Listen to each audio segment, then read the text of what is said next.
don't let God humble you. And what I mean by that is if you wait until God humbles you, it's going to be a lot more painful than if you do it yourself preemptively. Because he has a really good way of teaching you lessons that stick. So you want to talk about getting punched in the face repeatedly? Let God handle your humility. And you'll figure out really quick, I don't want to learn my lesson that way anymore. So you should be preemptive in your humility.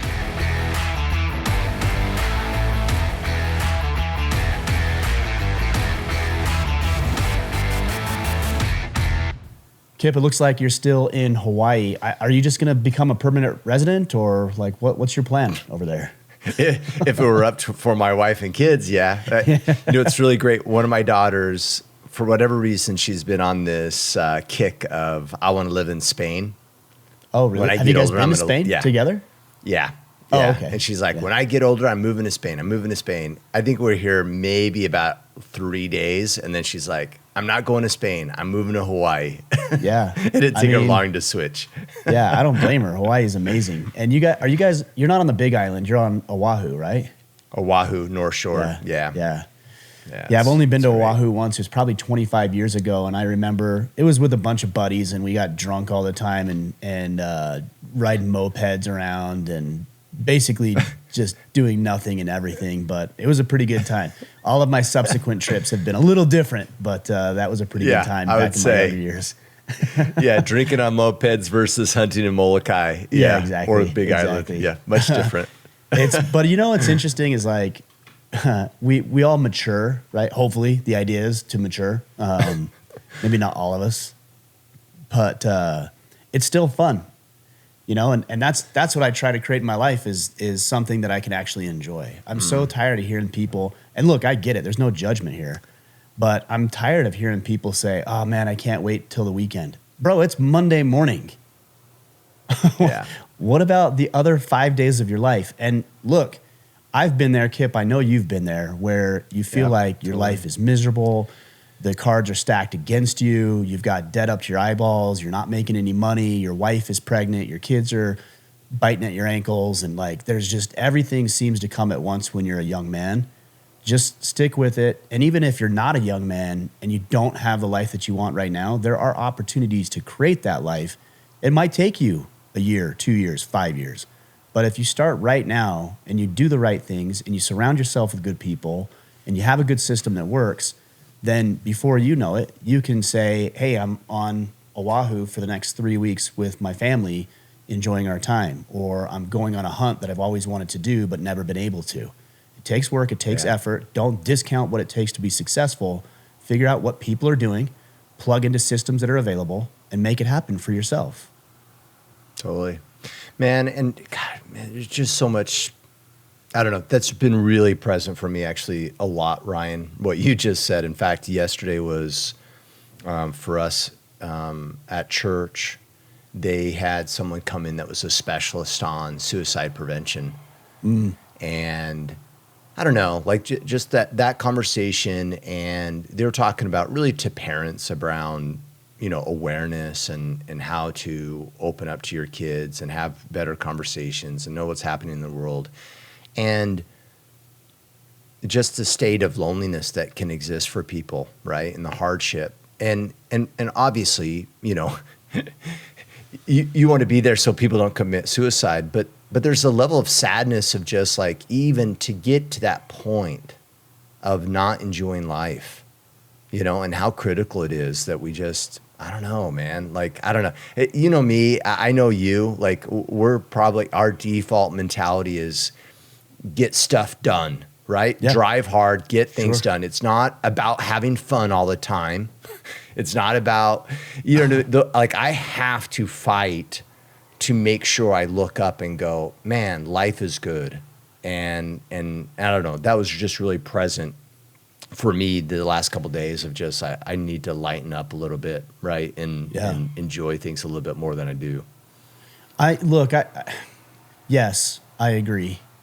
But I'm really trying to round out my perspective in this. It's what I hear people saying and what I think what you might naturally gravitate towards if you're not in the position is, well, easy for you to say. Yeah.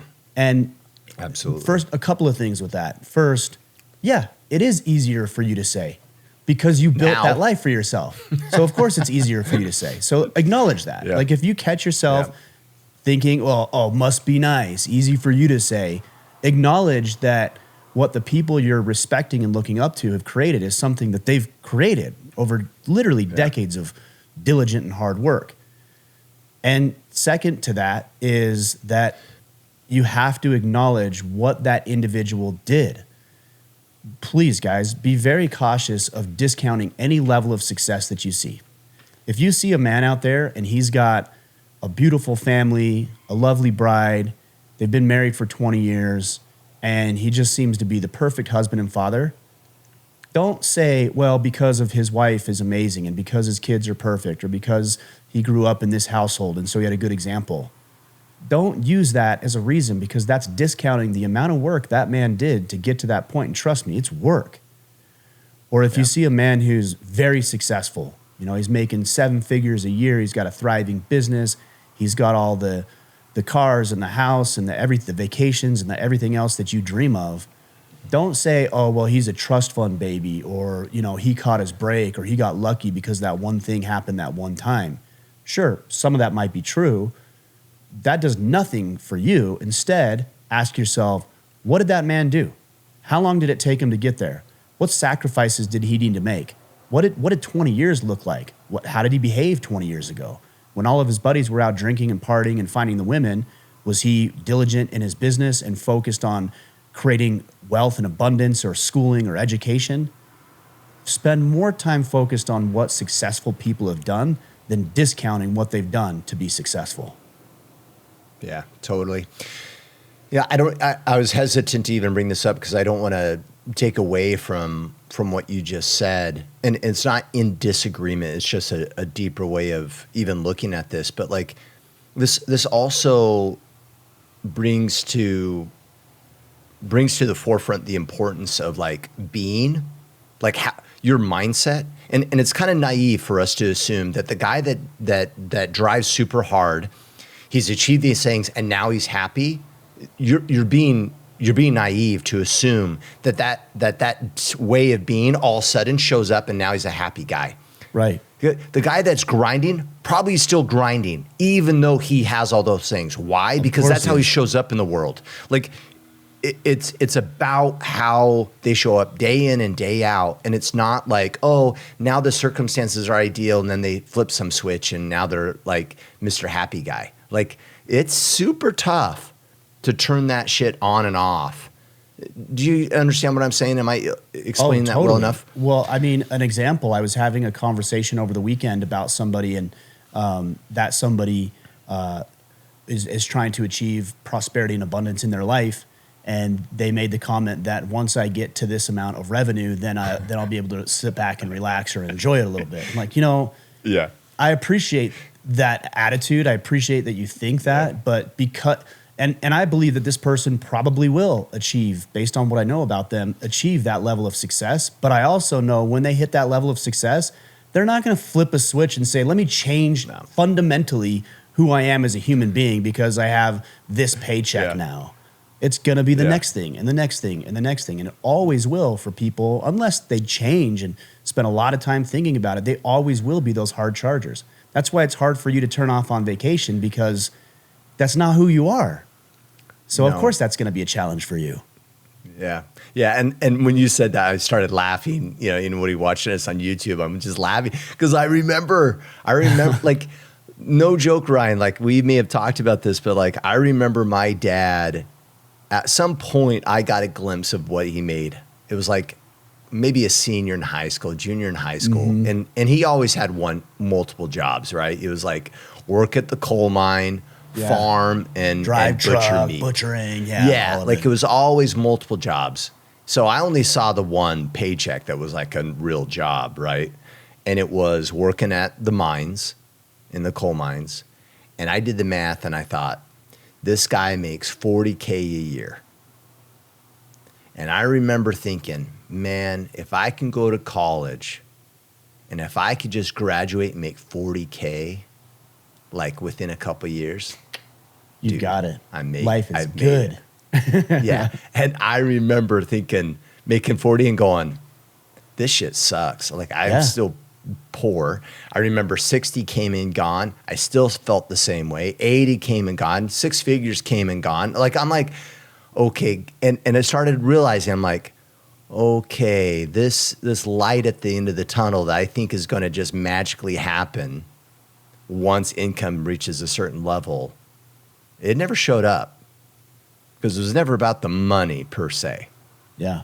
Right. And I realized, and it took me, 5-6 years to realize, like, oh, got it. There's other things at play than just the paycheck. Right. But, and yeah. Well, like, wild. and you know how you know that is even if you weren't poor, because you said 40,000, of course we would, if we're making 40 grand, no judgment here, but if we're making 40 grand a year, you're going to feel poor.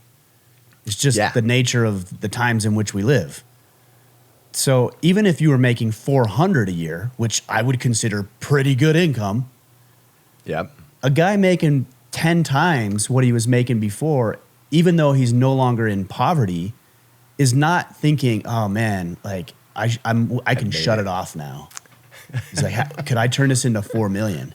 But you know what? Here's a thought I've had lately, where you're and then I want to get to questions. We've been talking about our own stuff, but here's a thought I've had lately is that a lot of men I know who are hard chargers, where do they charge hard, would you say, Kipp? Just off the cuff. Like in what facet of their life? By default, work, and then business. Probably fitness. Yeah, those are the two that come to mind for me. Work first, fitness second. That's where hard chargers show up. So my thought lately has been, why not be a hard charger as a father? Why not be a hard charging husband? Why not be a hard charger on vacation? And that doesn't mean you're militant about we're going to be at this place at 10 o'clock and then at 10:30. That's not what I'm saying. But having a blast. Yeah. Having a blast, going all in on it. Yeah. If you're going to go to the beach, just like you wouldn't walk into a client meeting unprepared and just kind of hope it's going to be a good meeting, you're going to go into that meeting prepared.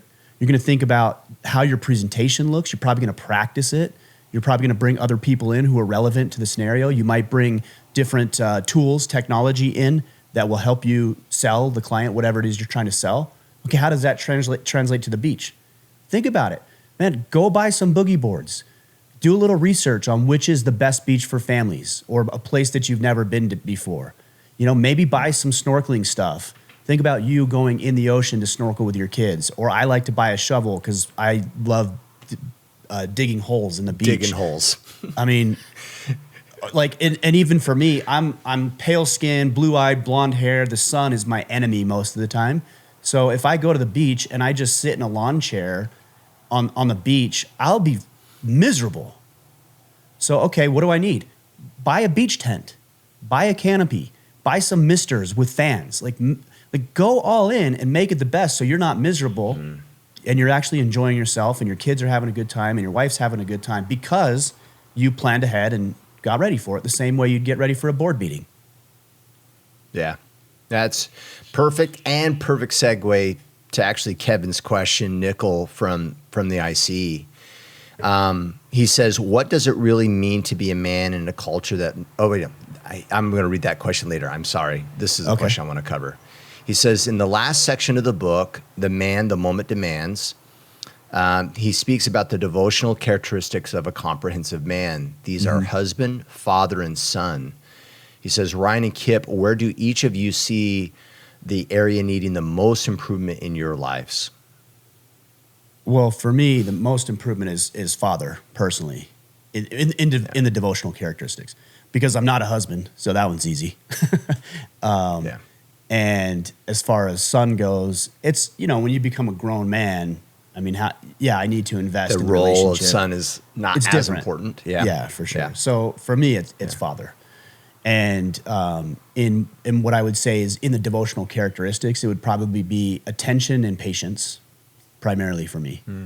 More attention, more patience with my kids, more involvement, probably more empathy, because I naturally can be disciplined. I naturally can be structured. And I'm not saying those things are unimportant. They absolutely are. And Kevin, I know enough about naturally Like, he was on the call on Friday, and he looked like a complete badass. He had like his Kevlar vest on, and he had his gear on, and he even somebody had made the comment to him like, "Oh man, Kevin looks like he's going to ruin somebody's day." And Kevin piped up. He's like, "You're right." He's like, "Somebody's about to have a bad day when I get off this call." So I know enough about Kevin's personality where he naturally gravitates towards that. So what I would say to Kevin, to myself, probably Kipp, to you a little bit based on the conversations we've had, is let's focus on being patient. Let's focus on being empathetic. Now, some people might say, well, I don't want to go too far. Bro, a disciplined, structured, committed father is not going to go too far in being overly patient. Are you kidding? It just won't happen.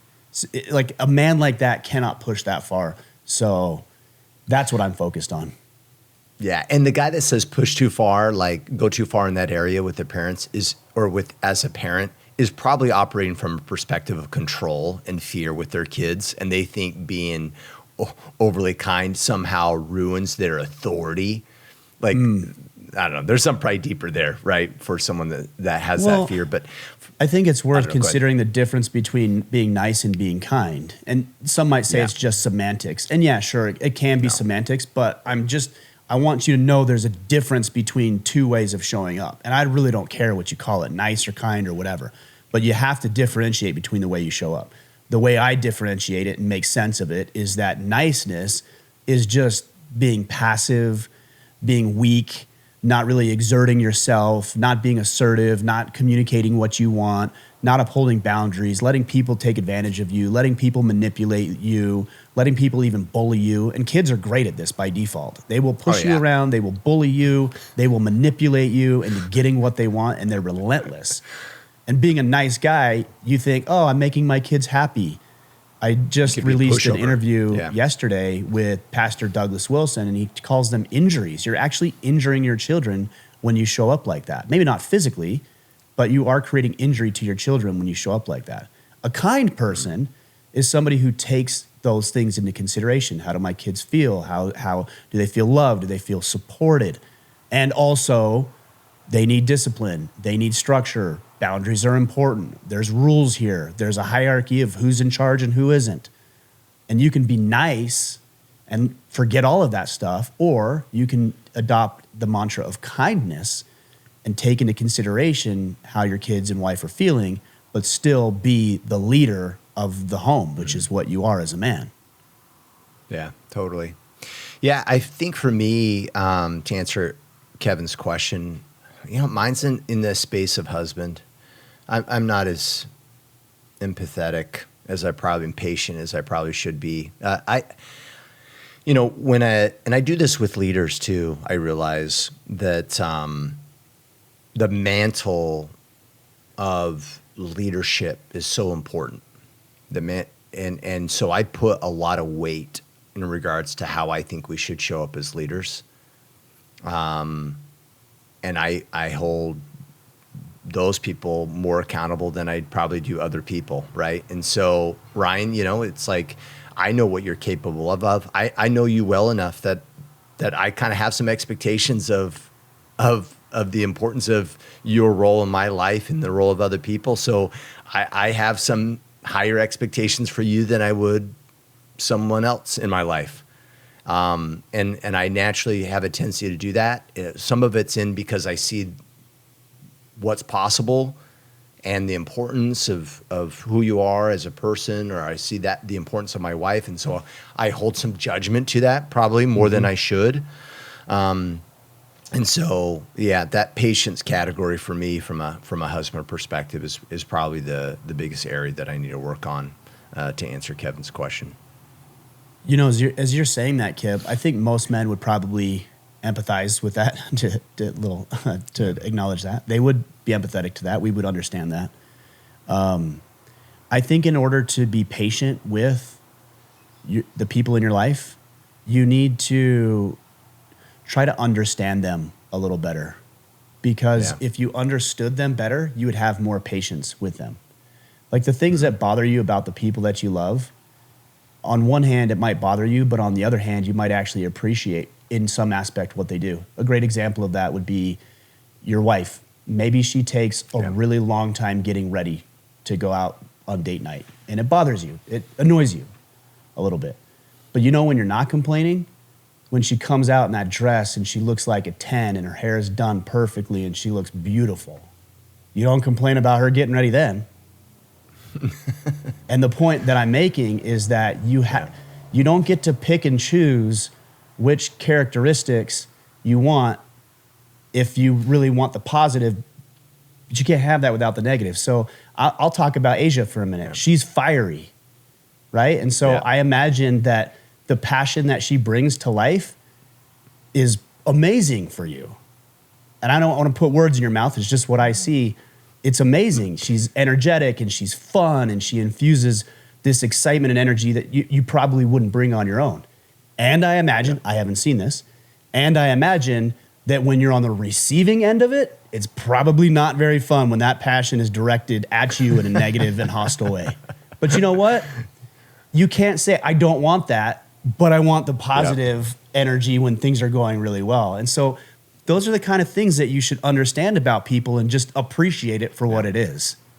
Asia, I'm not talking. I hope that I don't want any negativity, any of that passion directed at me. So I hope you understand what I'm saying. Well, and it's funny how that correlates to what we were talking about earlier, right? The guy that grinds. It's like, you know, some of my wives will look at that and go, "Well, I'm so annoyed that you know he takes work so seriously." Look around. Yeah, but you don't mind the house though, right? You're like, come on, you know, this is kind of the good and the bad. And I love that too, Ryan. Like, yeah, I really didn't, this was not on my radar until probably the last year, that my greatest talents and what I bring to the table are also my weaknesses. They really are. It's wild to me, but it's true. And there's some importance of understanding it in ourselves of like, man, what is it that I bring to the table that's probably really unique, that I'm highly talented in? Trust me, that same thing can undermine you as well. So be very careful and find that balance. Yeah, for sure. Okay, what else we got? All right. Brandon Mancini, thoughts on Liver King. It was going to come up. Yeah, I haven't followed the story too closely. I know that I think he called out Joe Rogan, which is a huge mistake. I mean, a huge mistake. Muscles don't translate into beating somebody's ass or getting your ass beat. So especially when you got somebody who is also strong, but physically capable in the proficiency that you're calling him out in. So I haven't followed that real well. I did say to Brandon, I have some thoughts. It's not my problem. I actually think it is one of a good characteristic that I have is that I don't really get dragged into bullcrap. It's hard to drag me into that stuff. I don't care about what the Liver King is doing about Joe Rogan or not. Like I heard he was going to get arrested for domestic terrorism or something, but that could have been. He did. Yeah, he did get arrested. I don't care. I don't. Yeah. That has no relevancy in my life. I do feel bad for the guy a little bit. I think, in a way, I'm not taking any burden of responsibility away from an individual like that, but I think the burden of fame and social media spoke into him so deeply, and it became so toxic, and toxic is the perfect word for it, that it infected his mind and his being. And so now, all of a sudden, because he wanted to be famous, he started lying about things that he was doing. And I think he kind of came clean a little bit, but did not humble himself and rectify the situation. And a lot of that behavior is attention seeking, which tells me that he's not getting the same level of dopamine that he needed when he was initially getting the recognition for being the quote unquote Liver King. So social media and popularity and fame demand him to pay up. And what that means is doing wilder and crazy, more nonsensical things in order to achieve the same level of notoriety and the same level of dopamine. And he's a product of what social media and fame can do to a person if it is left unchecked. Totally. All from a massive amount of people that don't really know him and that don't give a shit about him. And yet it's like at the center of his validation, right? Of what they think. It's actually sad. That's the same thought I had about it. It's like, man, he's in it. Like he's in a box that he's created, and he's losing touch of reality, and it's all in this space of validation from a bunch of people that he shouldn't give a shit about what we think. Yeah. You know what I mean? And that sucks, man. It's rough. The only thing I can think of as you're saying that is it's kind of like somebody saying, dance for me, clown. Yeah. Like perform for me.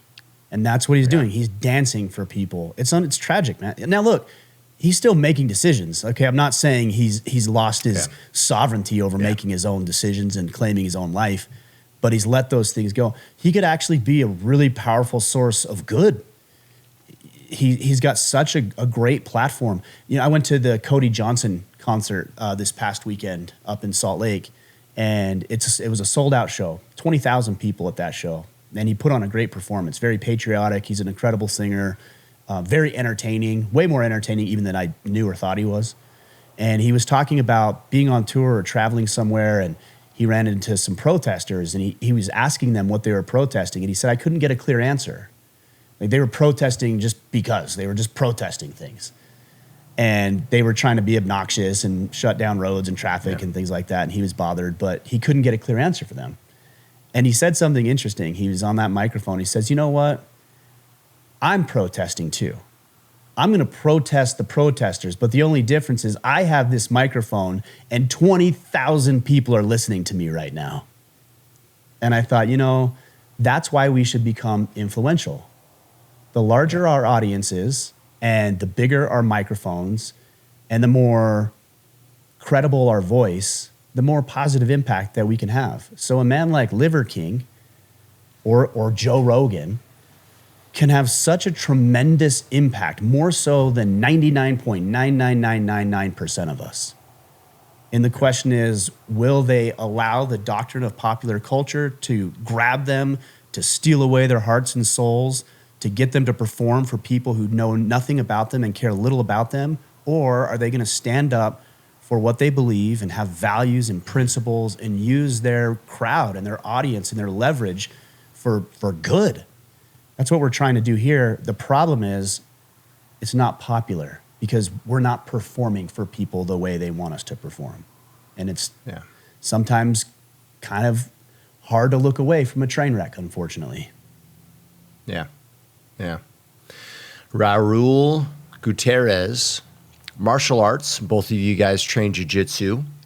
Have you experienced any experience with other styles to balance your grappling skills?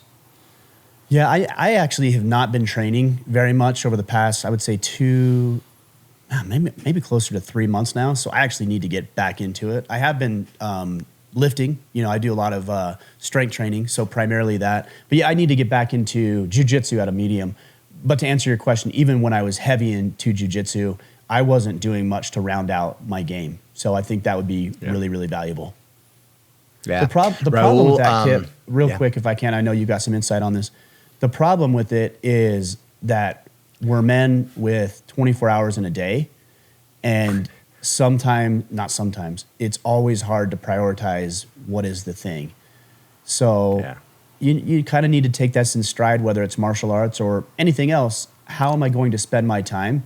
And if I'm going to take an hour, I need to be able to utilize that hour as effectively as possible and maximize and leverage that time. I'm not saying one art is better than the other for that time based on your own goals, but you have to determine what is the best use of your time.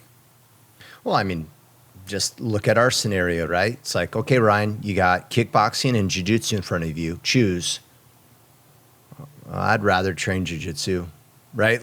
And if I'm not training jiu-jitsu and I'm choosing to do some stand-up, it's like I'm sacrificing probably jiu-jitsu for that. Do I want to? Yeah. And a lot of times it's like, no, I don't want to. And look, I mean, some people are like, oh, jiu-jitsu is better for self-defense than this, and this is better than self-defense for this. Sure, there's that argument you can make. But you also have to ask yourself, what do you enjoy? Because the likelihood of you getting into some sort of physical altercation is probably low. And I don't know the data behind this, but I would say anecdotally, or at least intuitively, I would think that somebody who is at least somewhat proficient in some form of martial arts is actually less likely to get into a physical altercation than somebody who's not trained at all. So just the nature of you training probably keeps you out of situations.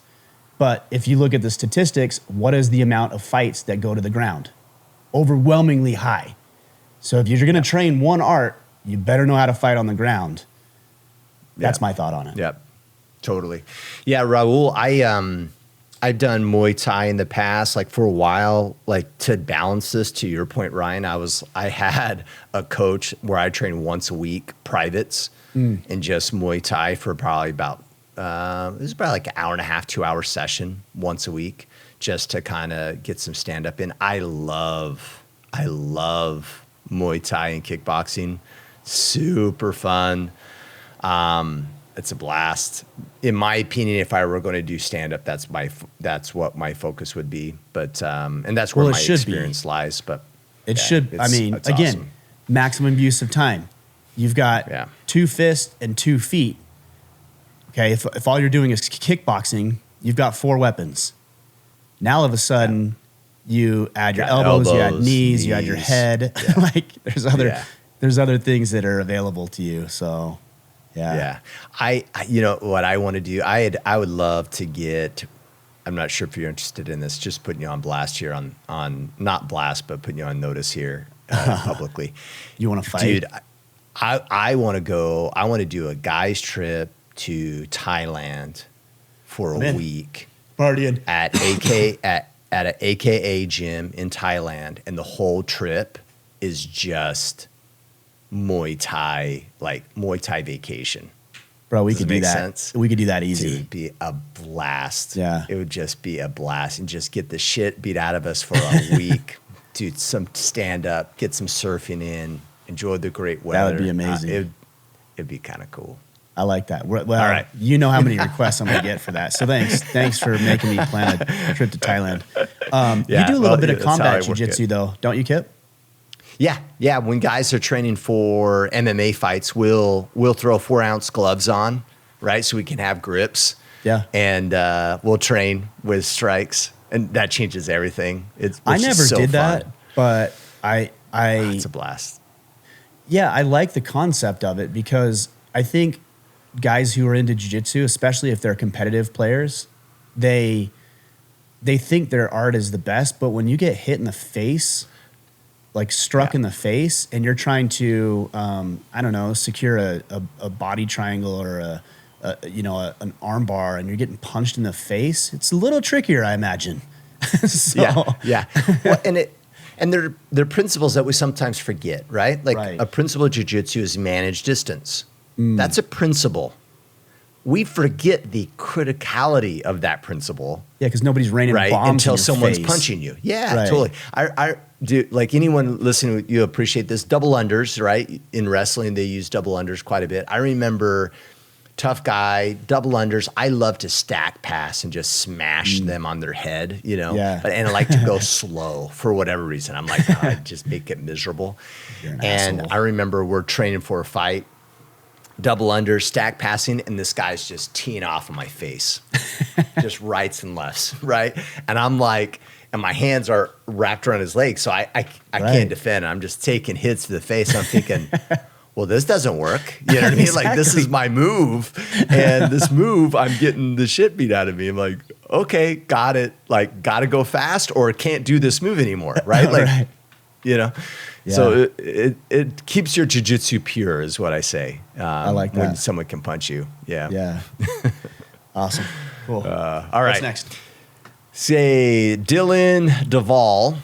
I feel like every strong man hits a crossroad when life starts shaking everything up. Breakups, jobs that no longer fit, drifting from old friends, and getting tired of who you used to be. How do you lead yourself when God starts stripping away what's no longer meant for you? People, comforts, even parts of your identity, and you're thrown into the fire to rebuild, often alone, as you outgrow old patterns? Okay, so first of all, I really like this question, but first I would say, don't let God humble you. And what I mean by that is if you wait until God humbles you, it's going to be a lot more painful than if you do it yourself preemptively.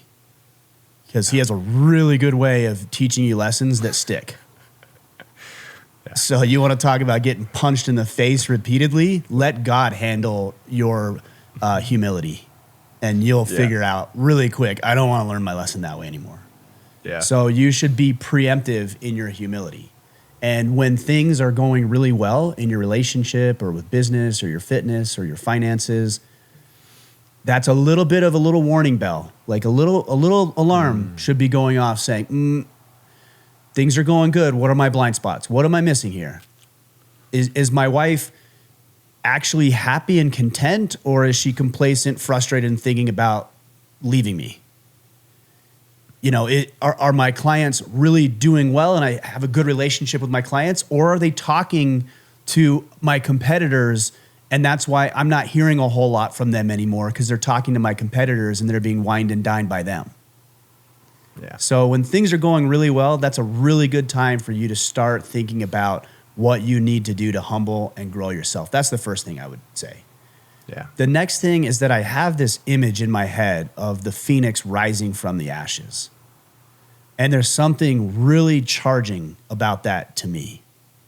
That imagery, the significance behind it, there's just something about it. And there is something about it for, I think, every man. And that's why we like a movie like Braveheart. It's hero's journey. It's what it is. Joseph Campbell's Hero's Journey. Yep. Yep. What's a silly example of this would be, I remember when I moved from California to a small southern Utah town when I was a freshman in high school. And it was interesting because I was a little fish in a big pond, so to speak, in California. But when I moved to southern Utah, I became a bigger fish in a small pond. And it was pretty cool. You know, as the new kid from California, the girls liked you, you were new. Yeah. But what also was cool about it is that nobody knew you from before. So you could remake your identity however you wanted. You could be whoever you wanted. You could show up however you wanted. You could dress however you wanted. You could perform however you wanted. And you got to remake yourself into something that maybe you've always wanted to be, but were too afraid to do it because of the opinions of others or the box that you or others had placed you in.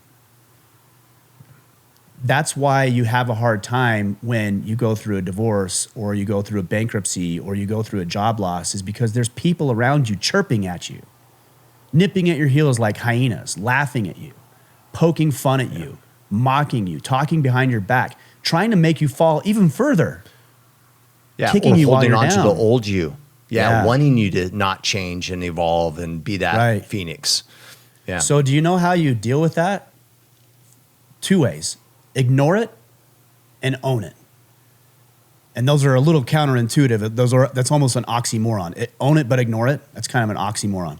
So what I mean by that is when I say ignore it from the people who have no relevancy in your life. Okay? If people are talking about you or they're saying things about you and they have no relevancy in your life, you can ignore that. You can just get over that. Own it means it should be directed towards the people who are in your life. So if your family is disappointed with you because you went through a divorce, let's say, then you can sit down with your parents or you can sit down with your siblings and you say this: I know, Mom and Dad, how you must feel about the relationship that I had with my ex. And I know as my mom and dad, you care about me. I know that you want the best for me. I can't help but maybe think that there is some disappointment from you, maybe even some secondhand embarrassment that you're dealing with because people are asking about my relationship. And I just want you to know, I own that. And there's things that I did that I wish I could have done differently. And there's things that I think she maybe did that she could do differently if we were to rewind. But from here on out, I can't consume myself with that. And what I'm going to do now is this. But I just wanted to acknowledge that there's probably some ramifications for you as well. And there's probably some thoughts that you have about me. And I understand. I get that. I think I'd probably feel similar if I was in your shoes. But here's what I'm going to do moving forward. And when you own things, it takes away any power that other people had over you. If people are talking horribly about you and you confront them and you say, hey, you know what? All the things you're saying about me, 85% of those things are true. The other 15 are bullshit. But 85% of the things you're right about. And I wish I would have done these things different. And here's what I'm going to do differently moving forward. They can't use that against you anymore.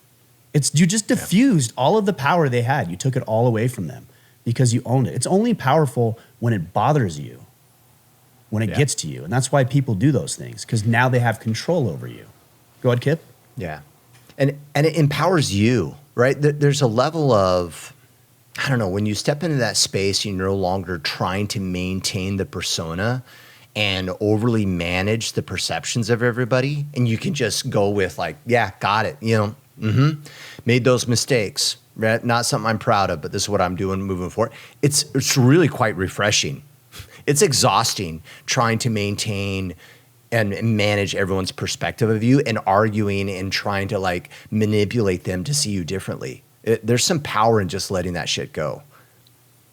The best post I ever made in 10 years on social media was actually a comment to somebody. And somebody it was when shortly after I went through my divorce, somebody had commented, I don't remember what it was, but somebody had commented and said, you're an asshole because of fill in the blank. And he wrote all the ways that I was an asshole. And instead of getting defensive and annoyed and frustrated about it, I said, if only you knew everything else about me that was horrible, you'd think 10 times worse of me than you do right now. And it completely diffused the situation.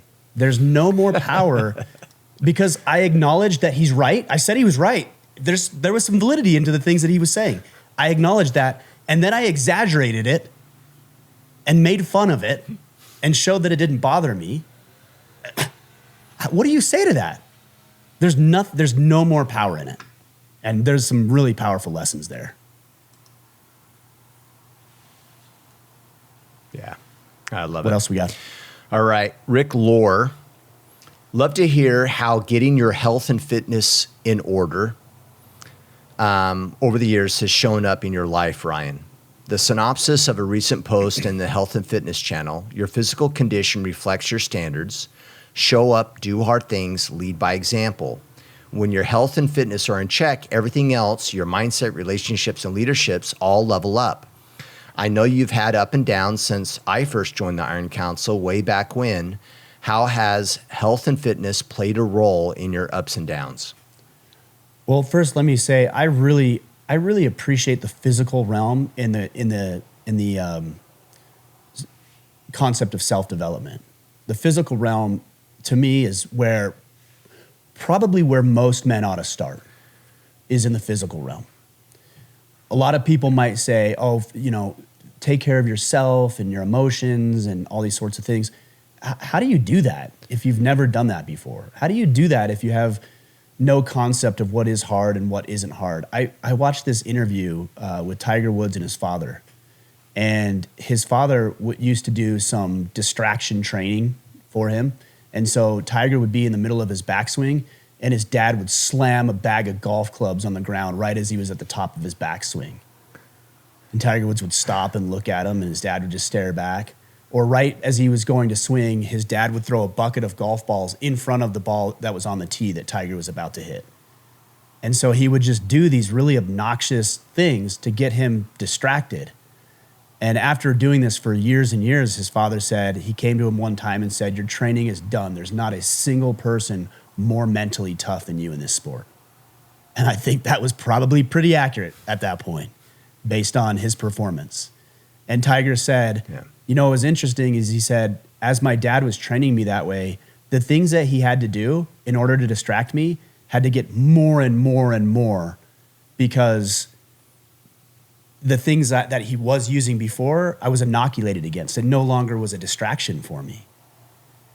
And eventually he just stopped because he knew there was nothing that could distract me from hitting the ball the way I wanted to hit it.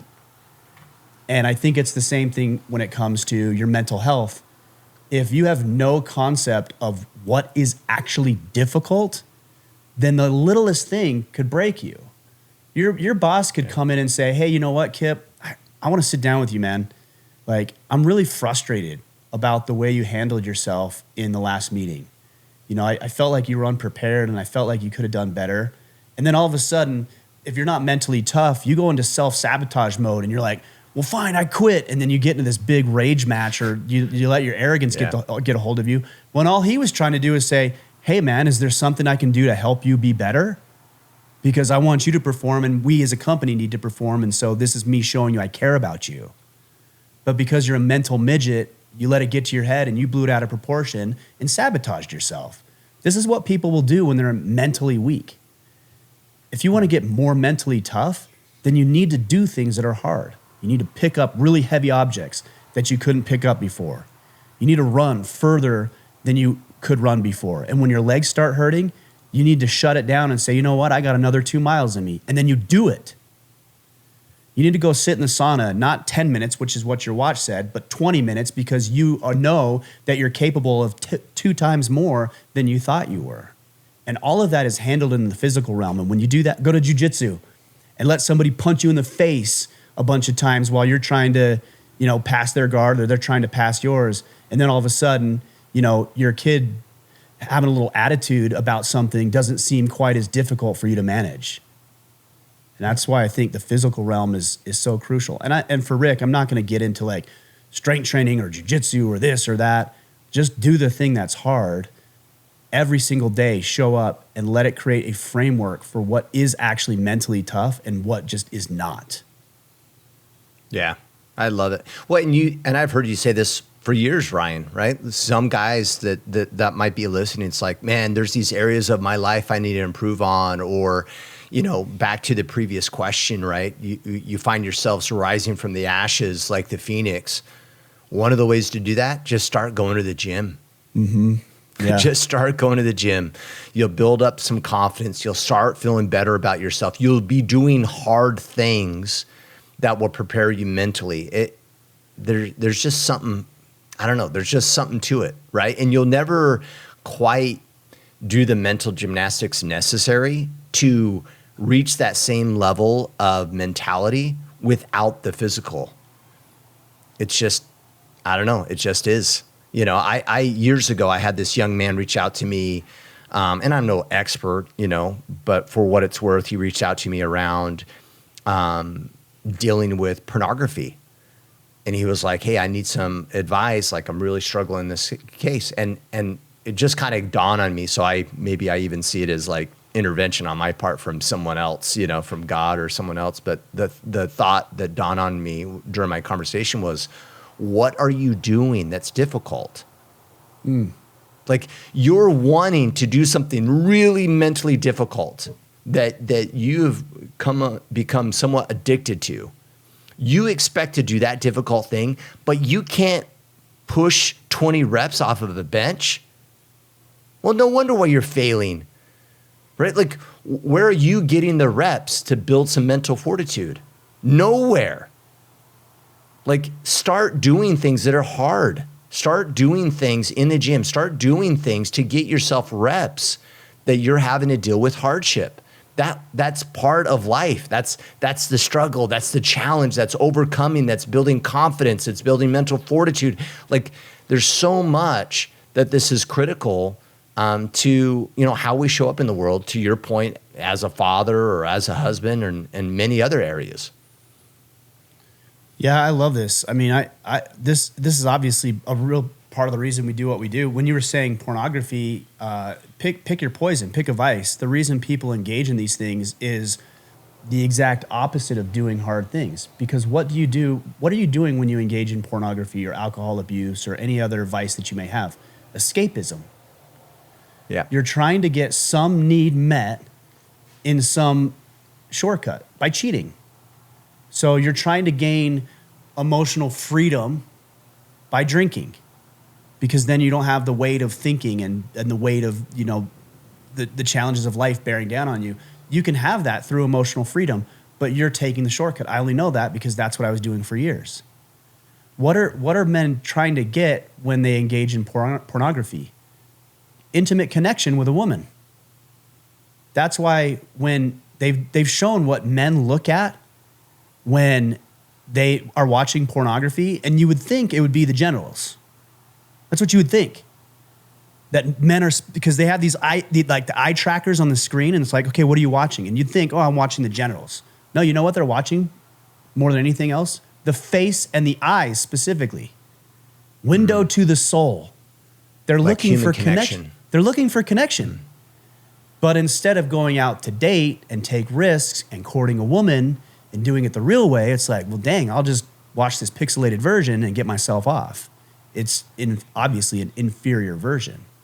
So it's exactly antithetical to building strength, because you're actually taking the weak way out.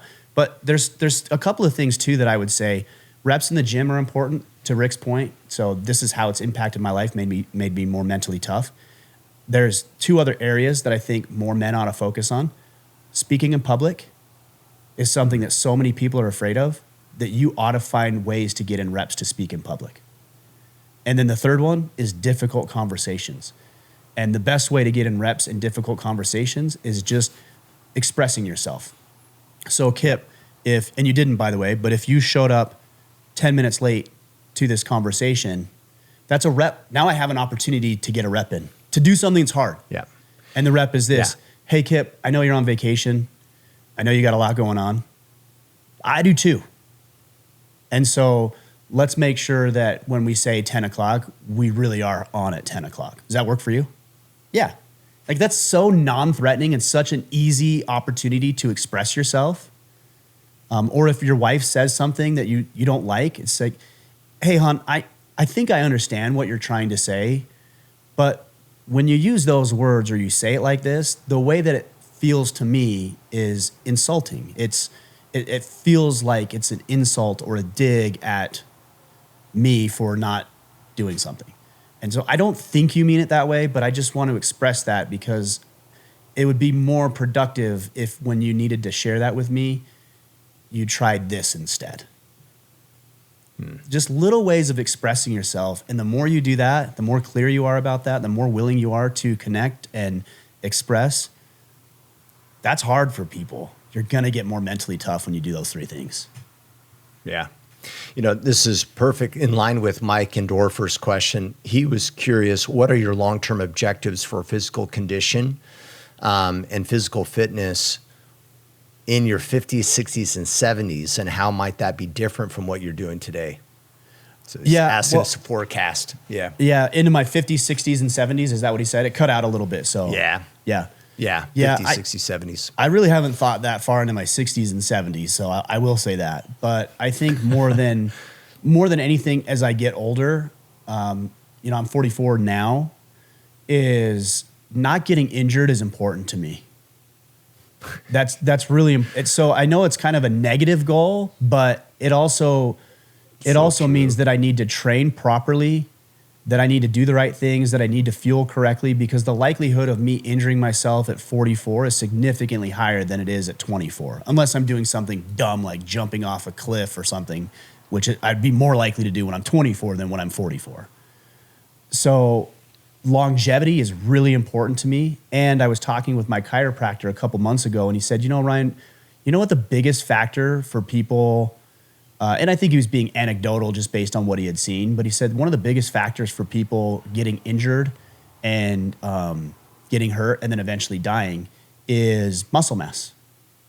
And I said, muscle mass? What are you talking about? He said, well, there's a lot of research to back that up. And he said one thing that he sees as a chiropractor a lot is that people will fall, and because they fall, they don't have the muscle to balance themselves. Protect so elderly bones. people will fall, and then when they fall, they break things because they don't have muscle to protect it. And when they break things, because they don't have any muscle, they can't get themselves up.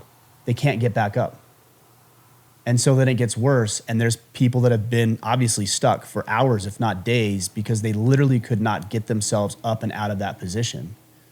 So for me, I want to build and maintain strength well into my 50s, 60s, and 70s, because I do want to have that longevity. And I don't want to, when I'm 70 years old, be hung up in a wheelchair or unable to leave my house. I want to be able to play with my grandkids. I want to be able to go on a trip. I want to be able to do something exciting. And frankly, I want people to say, damn, he looks good for a 70-year-old. Yeah. So that's a little bit of loosely, I don't really have specific goals for that, but loosely, that's kind of how I feel. Yeah. I love it. All right. Chris Gifford. AMA podcasts are great. I'm new to the IC going through the Forge, but I've been listening to the Order Man podcast for over 9 years. Here's my question. As men, we often struggle with our identity. Do you think part of that comes from the devaluation of ourselves and feeding on toxic internal dialogue? Was there ever a season in your life when that inner battle was especially intense, where things felt extreme, even to the point of wanting to tap out? And yet, on the other side, you experienced the breakthrough you had been longing for. If so, what or who carried you through? Has that moment repeated itself, or is this just the cost of leveling up and killing off the old lies and stories? Yeah, there's a lot to unpack. I do have a question for Chris. He said he's been listening for 9 years, and I'm not even asking this sarcastically. I'm genuinely asking. I would love to know what took you so long to join the Iron Council. Yeah, that's a long time. And again, I'm not being sarcastic. Like, what took you so? I know I'm genuine. Like, yeah, I would be curious about the answer to that question because there's probably other men who could really benefit from what we do inside the Iron Council who have been listening for a significant amount of time. And it could be that you didn't know about it. It could be that the value didn't seem to be there. It could be that your financial situation wasn't where it needed to be to join. It could be a lot of legitimate reasons. But it'd be insightful to know. I would like to know. Yeah. So that's number one. Yeah. Okay, so as far as the internal dialogue, I think it actually is external dialogue first because, you know, I was over at somebody's house yesterday and they had a 1-year-old, and the 1-year-old little boy was learning to walk, but he was doing really well. He's running all over the place, and in order for a human being to walk, he needs to fall a lot. And then I watched him. He got on this little buggy toy that he had. And he put his hands on the handlebar and he did a front flip inadvertently over the, like his head like dragged him over himself. Yeah, Indy over the handlebars. Yeah, exactly. Yeah, did the Indy. Yeah, and he was fine. Like it was no big deal. But I thought, you know, a little child doesn't get embarrassed for falling. They don't get embarrassed when they fall when they're learning to walk. That kid wasn't embarrassed. He was probably in a little pain, but he got back up and he got right back on the thing. He set it up and he got right back on it. He wasn't embarrassed. But somewhere along the way, we learn embarrassment. And why do we learn that? Because somebody else instilled it in us. Somebody else said, that's stupid, or you're dumb, or I can't believe you don't know that. Or be concerned about what people think. Yeah. Right. And so all of a sudden, now we're conditioned to base our existence and our actions and behaviors and thoughts on the approval of other people. And then we start to adopt it as our own. I went through a divorce and everybody said this is a horrible thing. And so I am a failure. I've embraced that language and now that's what I am and that's who I am. So you have to be really aware of where this idea of shame and guilt and embarrassment are coming from. And it's all externally related. And what I would suggest is that when you have these failures, acknowledge them for what they are. They are failures. I don't like when people say things like, oh, failure is not a real thing and fear is false evidence appearing. I hate that. I hate that stuff because it's dismissive of what actually is. Like you really did fail. And there's a definition for that word. And it means that you did not accomplish what you set out to accomplish. So if you're in a marriage and it didn't work, that's a failure. Now, that doesn't mean you are a failure. It means you failed. And to go back to what Chris's question was about identity, when we start wrapping up our identity in what we did or didn't do, then that's a problem. And it works on the positive end as well. If you have a really big month at work and you're like, I am amazing at this. I am is an identity statement. I am. That's saying, okay, no, you are not. You had a really good month. You should be proud of that. But you are not God's gift to whatever job you're in. And so we ought to take a little off the top, put it down on the bottom, and level ourselves out and temper ourselves a little bit. When you have a failure, don't wrap up your identity. Just say, you know what, man, that marriage went poorly, and that is not how I saw life. And so I'm going to do things differently because I don't want that to happen again. What lessons do I need to learn? Or if you go through a bankruptcy, or your boss calls you in and fires you, you're not a loser. You just lost your job. Okay. Why? Maybe you weren't showing up. Maybe your job became obsolete and you didn't pay enough attention to the signs that were there that you could have got out ahead of it. There's so much that could have happened. What were the lessons that needed to be learned? Embrace and acknowledge you dropped the ball or you failed in some way. Don't wrap up your identity in it, and instead just learn the lessons, apply them, and do better. Not be better. I don't like when people say be better. Do better. The identity stuff will come as a result of the work that you're doing, the doing. Yeah, I love it. I mean, it's the concept of this too shall pass, right? It's like hardship. Yeah, this is going to pass. And to your point, when we're winning, this too shall pass as well. Yeah, absolutely. So, this isn't going to stick around forever, right? And enjoy it and embrace it, but move on. So let me ask you this. I mean, and it's kind of at the root of his question. What or who carried you through? So what do you contribute that to? Well, there's a lot. I think for me, having an eternal perspective is important. So yeah, God will always be there. The lessons are for you, even the hard, even the painful ones. They're for you. Yeah. And you can decide that they're for you and then embrace that and say, oh, God's placing this before me so I can learn something.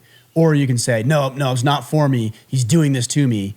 And because you don't learn the lesson, you're bound to repeat it. Yeah. So it's for you. So that's first. Second, myself. I know that's probably not a popular thing to say because it sounds arrogant or something. Why does that sound? Why does belief in yourself sound arrogant? You have so many reasons to believe in yourself. As a 44-year-old man, I've had ups and downs in businesses. I've had ups and downs in relationships. I've had ups and downs in my health. Why is it that as a human being, I only index the negativity? Like, why do I only prioritize the things that I've done horribly? Don't I get credit for the things I've done amazing? I should.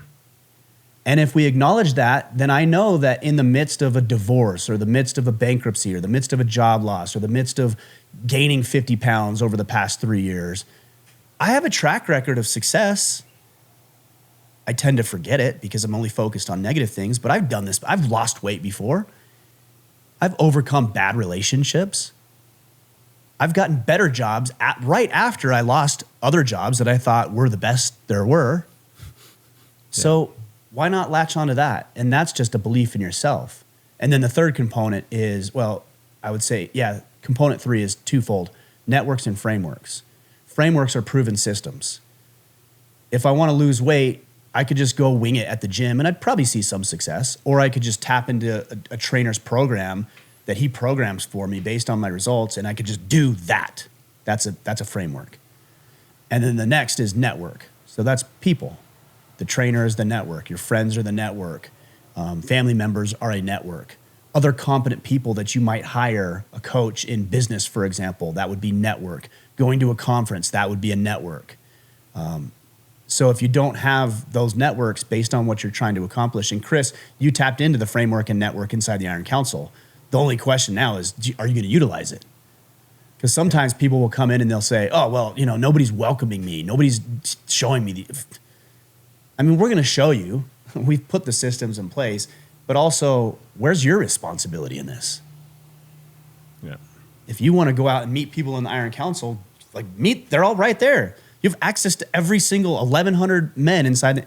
Just start reaching out. Or join the topical channels based on, I want to be a better father, or I want to learn how to cook, or I want to train martial arts, or I want to get into hunting or outdoors, or I want to start a business, or I want to get my finances in order. Join the channels. Those are the networks and the frameworks. So those are the three things: God, belief in yourself, frameworks, and networks. Love it. Time for one more question. Let's do one more. You good? Okay. Peter Mueller. He says, hey, Ryan, new to everything you offer, but excited to be here and drinking from the fire hose. He says, my question is, where would your first steps be if you're in a situation where you are facing an internal voice or habit that is inhibiting you from taking time to invest in yourself as a man, such as the guilt felt when leaving rowdy kids with your spouse after you've already been away for a significant amount of time? Okay, yeah. I'm glad he clarified, because there could be a lot of different things. So what Peter is dealing with is the guilt of self-care, knowing that his wife's going to have to maybe take on a little bit more responsibility, or the desire to maybe spend time with his kids. That's common. That's really common. Well, here, there's the mindset of it. The mindset is, and you hear this all the time, so I'm not going to just leave you with this because this is pretty common. You cannot pour from an empty cup. That's what people say. And the reason it's so popular is because it's valid. That's true. You can't pour from an empty cup. But I think you probably already know that, which is why you join the Iron Council, because you know that you need to take care of yourself in order to serve your wife and child or children better. So how do you do this on a tactical level? Because that's what you asked. What do you do with, or how do you deal with? You need to go talk with her. And I bet if you sent her a text right now and you said, hey, hon, can I talk with you about a little bit about my self-development stuff tonight? Like everything's fine. Like don't say, can I talk with you tonight? And that's it. Because that's what some guys will do. Yeah. Then she's going to worry all day because she's going to think you're cheating on her, or you lost your job, or something horrific. So you just say, hey, hon, can I talk with you about the self-development path that I want to go on over the next 90 days? Everything's fine. I just want to make sure you and I are on the same page, explain a little bit about what I'm trying to do and why, and see how it might impact you positively and negatively. What wife is not going to be open to that conversation?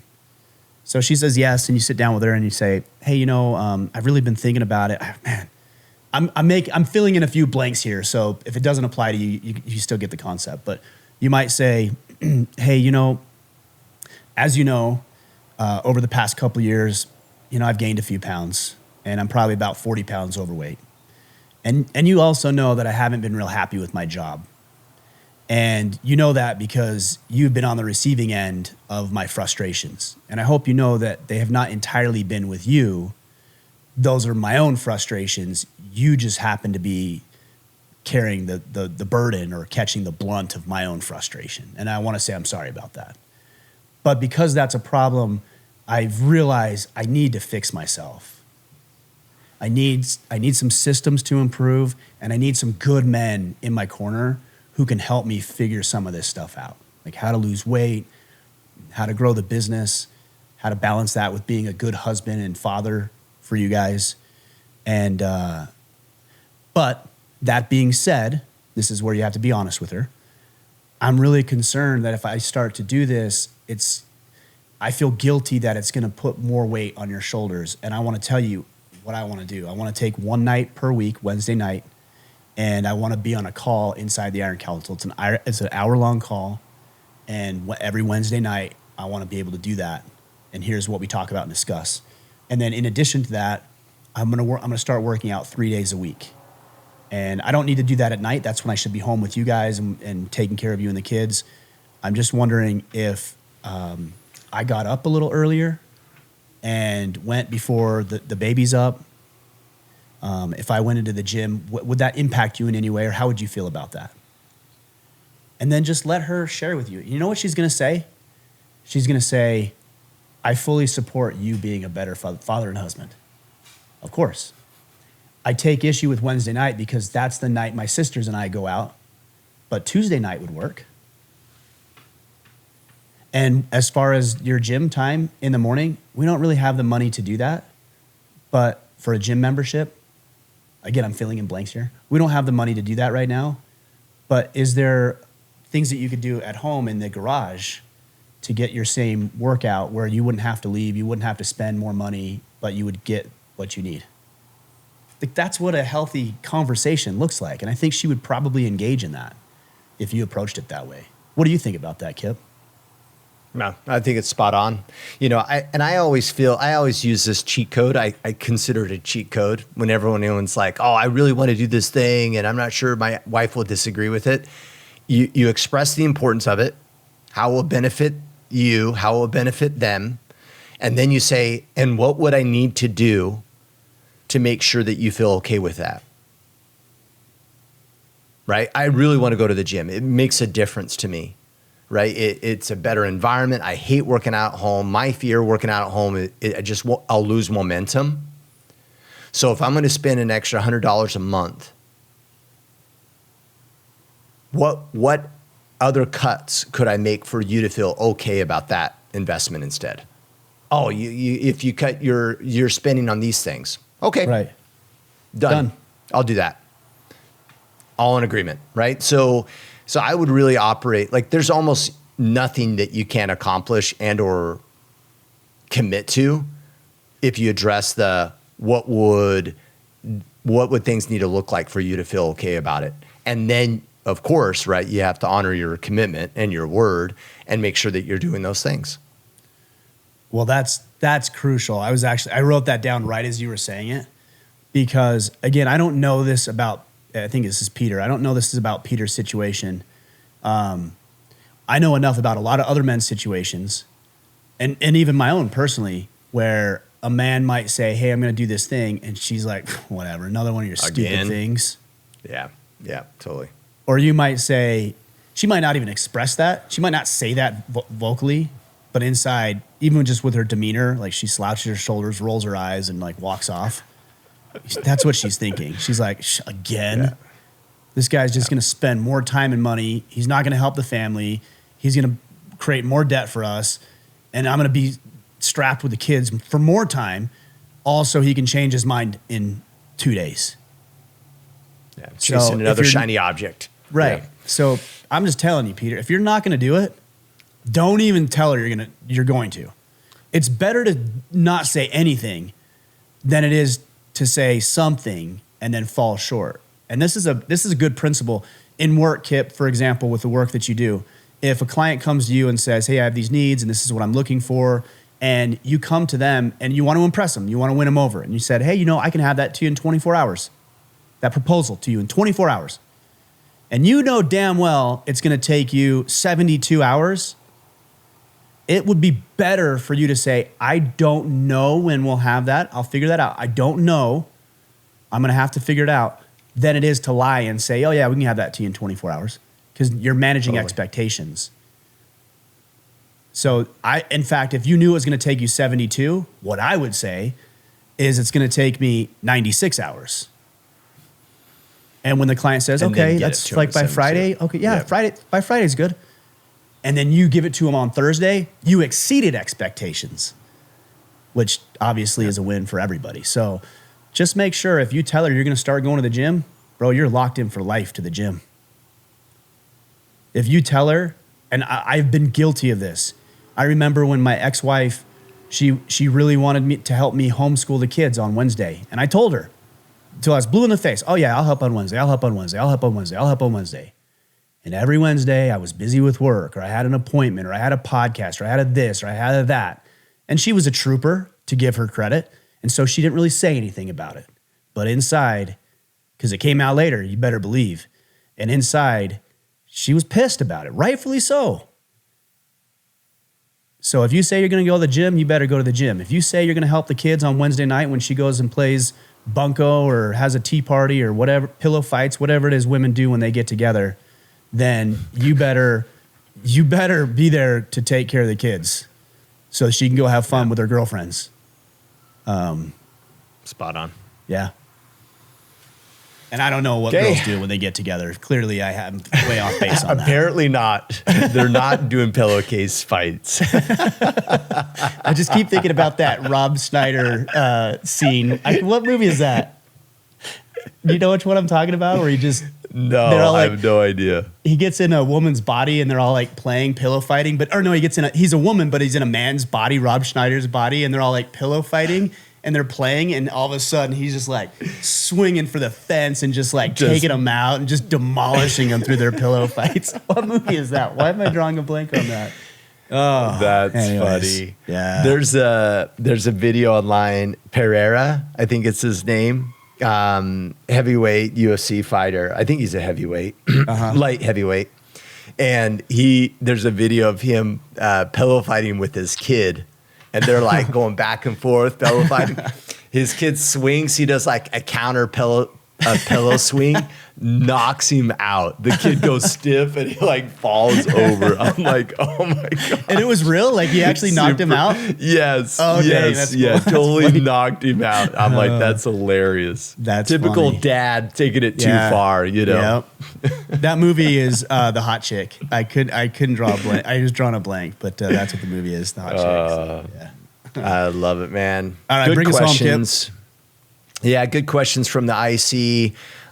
If you joined us, right? If you're listening and you joined us in this forge or this quarter for open enrollment in IC, we're excited to have you. And for those that didn't join us, you're waiting until next quarter. But be ready. Be ready to band with us. To learn more about the Iron Council, you can go to orderofman.com/Iron Council, and of course connect with and stay connected to Ryan on the socials for just notifications of what we have going on, upcoming events and whatnot. That's at Ryan Michler, both on X and Instagram. Anything else that you call out? No, that's it. Well, I actually know the Battle Ready program. So if you're waiting to join the Iron Council, Kipp, you talked about being ready. In order to be ready for that, but even as a standalone, even if you decide I'm never going to join the Iron Council, the Battle Ready program will help you learn the exact system that I use. That's this right here, my 12-week battle planner that I have on my desk, and I actually went through it this morning, just like Kipp. I'm sure you did as well. These are the tools that we're using, and we'll teach you the behind the scenes. And it's not only is it a free program, there's no tools you even need to buy. There's tools that are available if you want, and then there's the Iron Council if you want to put it on hyperdrive. But this is a standalone thing, completely for free. There's Excel spreadsheets and worksheets and all kinds of things that you can use. So if you go to orderofman.com/battle ready, you'll get that there. Excellent. All right, guys. Appreciate the questions. Great ones today. We will be back on Friday. Until then, go out there, take action, and become the man you are meant to be.